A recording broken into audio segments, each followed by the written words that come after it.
North কোরিয়ায় drone পাঠানোর অভিযোগ অস্বীকার করল সাউথ কোরিয়া। ফিলিপিন্সের ল্যান্ডফিল ধসে নিহত 4, ধ্বংসস্তূপের নিচে মিলেছে জীবনের চিহ্ন।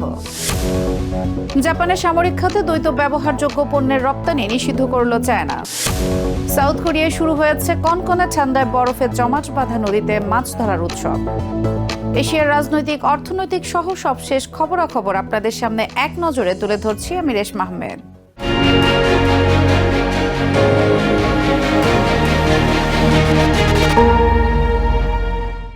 নর্থ কোরিয়ায় যে ড্রোনগুলো সাউথ কোরিয়া থেকে এসেছে বলে দাবি করা হয়েছে, এর কোনোটি তাদের দেশে নেই বলে জানিয়েছে সাউথ কোরিয়ার প্রতিরক্ষা মন্ত্রণালয়।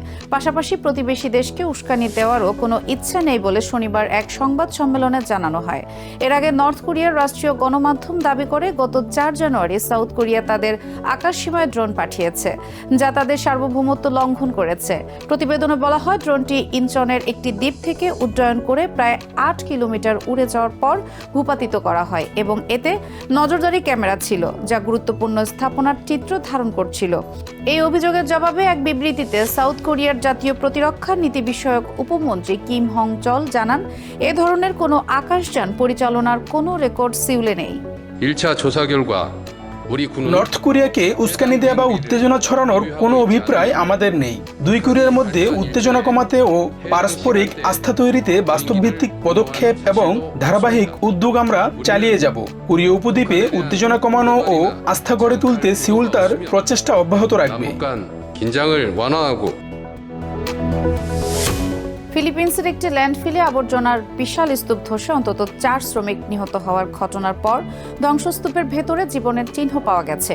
বৃহস্পতিবারের এই দুর্ঘটনায় আরও 30 জনের বেশি শ্রমিক নিখোঁজ রয়েছেন বলে শনিবার এক কর্মকর্তা জানান। উদ্ধার তৎপরতা আরও জোরদার করার পরিকল্পনা নেওয়া হয়েছে। কর্তৃপক্ষ জানায়, শুক্রবার সেবু সিটির বিনালিউ অঞ্চলে একটি বজ্র ব্যবস্থাপনা কেন্দ্রের নিচু ভবনগুলোর ওপর আবর্জনার স্তূপ ভেঙে পড়লে অন্তত 12 জন শ্রমিককে আহত অবস্থায় উদ্ধার করা হয়। পুলিশ, দমকল ও দুর্যোগ প্রতিক্রিয়া কর্মীদের সহ কয়েক ডজন উদ্ধারকর্মী সময়ের সঙ্গে পাল্লা দিয়ে বিপজ্জনক পরিস্থিতিতে কাজ করছেন।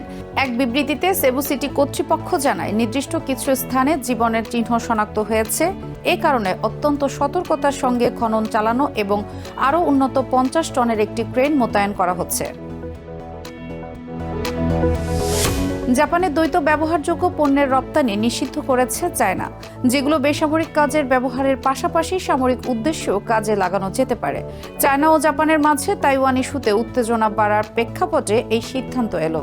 চায়নার বাণিজ্য মন্ত্রণালয় এক বিবৃতিতে জানিয়েছে, বেসামরিক ও সামরিক উভয় কাজে ব্যবহারযোগ্য এসব পণ্য সংশ্লিষ্ট সবার কাছেই রপ্তানি করা নিষিদ্ধ, যাদের মাধ্যমে জাপানের সামরিক সক্ষমতা বাড়তে পারে। এই বিধি লঙ্ঘন করে চায়নায় তৈরি এসব পণ্য জাপানের কোনো গোষ্ঠী বা ব্যক্তির কাছে হস্তান্তর বা সরবরাহ করলে সংশ্লিষ্ট ব্যক্তি বা প্রতিষ্ঠানকে আইনি পরিণতি ভোগ করতে হবে। নোটিশে নির্দিষ্ট কোনো পণ্যের নাম উল্লেখ করা না হলেও ড্রোন ও নেভিগেশন সিস্টেম সহ বিভিন্ন প্রযুক্তি খাতের পণ্য নিষিদ্ধের তালিকায় রয়েছে। সাউথ কোরিয়ার হোয়াচনে কনকনে ঠান্ডায় বরফ জমা নদীতে মাছ ধরার উৎসব শুরু হয়েছে। বার্ষিক এই উৎসবে দেশি বিদেশি হাজারো পর্যটক ভিড় করেছেন জমে যাওয়া নদীর তীরে। মাছ ধরা উপলক্ষ হলেও ছোট বড় সবাই এখানে নানা রকম প্রতিযোগিতায় অংশ নিয়ে আনন্দ মেতে উঠেছে। সাউথ কোরিয়ার হোয়াচনে শুরু হয়েছে বহুল আলোচিত বার্ষিক শীতকালীন বরফে মাছ ধরার উৎসব। প্রথম দিনেই জমে উঠেছে উৎসব প্রাঙ্গণ। দেশি বিদেশি হাজারো পর্যটক ভিড় করেন জমে যাওয়া নদীর তীরে। মোটা জ্যাকেট, উলের টুপি আর স্কার্ফে মুখ ঢেকে দর্শনার্থীদের দেখা যায় বরফে ঢাকা স্রোতে ছিপ ফেলতে। কেউ কেউ আবার খালি হাতেই বরফ ভেঙে মাছ ধরার চেষ্টা করেন। শিশু থেকে শুরু করে বয়স্ক সব বয়সী মানুষের জন্যই এই উৎসব হয়ে ওঠে আলাদা এক অভিজ্ঞতা। আমি খুবই উত্তেজিত, মাছ ধরতে পারি কিনা সেটা দেখতে। আমার দাদু যখন আমার জন্য মাছ ধরলেন তখন আমি খুব খুশি হয়েছিলাম। ডেনমার্ক থেকে স্ত্রীকে সঙ্গে নিয়ে আসা পর্যটক অ্যান্ড্রাস ফ্রাঞ্চ বলেন, নিজ দেশে এমন অভিজ্ঞতা সম্ভব নয় বলেই তারা এখানে আসতে আগ্রহী হয়েছেন। It's fun. Yeah, it's not something you can do where we live. Nope. So we're excited to try it. And when we saw when researching Korea that we could go here, we thought we have to go here. Yeah, we have to go Do try the to ice catch some fishing. fish.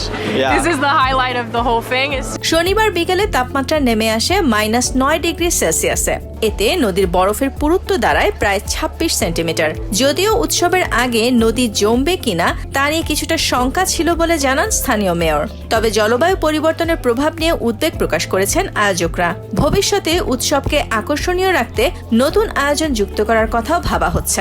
맨 처음에 시작할 때는 얼음에 대한 걱정이 없었어요. আগে আমাদের কখনো ভাবতে হয়নি নদী জমবে কিনা, কিন্তু এখন বৃষ্টি হচ্ছে, জলবায়ু পরিবর্তনের প্রভাব স্পষ্ট।